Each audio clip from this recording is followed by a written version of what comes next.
Hi friends, அனைவருக்கும் வணக்கம். நான் தமிழெழுத்தன். Welcome to Kovai trader YouTube channel. So இந்த ஒரு வீடியோவில் ஆரோபிண்டா ஃபார்மை பற்றின ஒரு சின்ன அப்டேட் தாங்க. ஸோ இந்த வீடியோ பார்க்குறவங்க நம்ம சேனலில் நம்மளுடைய டெலிகிராம் குரூப்பில் இல்லைனா கோவை ட்ரேடர் அஃபிஷியல்னு சர்ச் பண்ணி அடைக்காங்க. ஃப்ரெண்ட்ஸ், இந்த ஆரோபிண்டா ஃபார்மை பற்றி பார்க்க போகிறோம். இந்த பங்கு கொடுத்துருக்கிற ஹை 1587. ஸோ அதுக்கு முன்னாடி இந்த ஹைக்கு வந்திருக்கான்னு கேட்டிங்கன்னா கிடையாது. ஸோ இந்த பங்கு கொடுத்த பிரேக் அவுட் ஏரியானா 1058 ரூபா. ஸோ இங்கே பார்த்தீங்கன்னாவே தெரியும், இங்கே ஒரு சின்ன ஒரு ப்ரெஷர் இருக்குது. அந்த ப்ரெஷரை தாண்டி இந்த பங்கு மீண்டும் அதை ரீடெஸ்ட் பண்ணி இவ்வளோ பெரிய ரிட்டர்ன்ஸ் கொடுத்துருக்கு. ஓகேங்களா?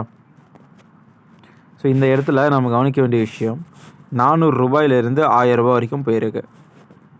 ஸோ கிட்டத்தட்ட 165% கிட்ட ரிட்டர்ன்ஸ். ஓகேங்களா? ஸோ இந்த பங்கு கொடுத்த அப்சல்யூட் ரிட்டர்ன்ஸ் என்னென்னு பார்த்தோம்னா 1587. ஸோ இந்த பங்கு போக வேண்டிய இடத்துக்கு போய் சேரலை. பட் இதில் நீங்கள் கவனமாக ஒரு விஷயத்தை பார்த்துக்கணும். இந்த மாதிரி ஒரு லாங் என்ட்ரி எடுக்கும்போது கரெக்டாக அந்த டார்கெட்டை ஹிட் பண்ணும் அப்படின்னு சொல்லி நம்ம வெயிட் பண்ணியிருக்கக்கூடாது.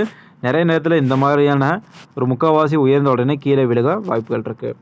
பட் இந்த இடத்துல நீங்கள் கவனிக்க வேண்டிய இன்னொரு விஷயம், இந்த பங்கு அழகாக ரீடெஸ்டிங்கெல்லாம் கரெக்டாக பண்ணியிருக்கு. ஓகேங்களா? ஸோ மேபி இந்த பங்கு இந்த இடத்துக்கு போக வாய்ப்புகள் இருக்குது. அதாவது விட்ட ரெசிஸ்டண்ட்டை மீண்டும் தொட்டு பார்க்க சான்சஸ் அதிகமாக இருக்குது. ஸோ கவனமாக இருங்க. தேங்க்ஸ் ஃபார் வாட்சிங். டாட்டா, பாய்.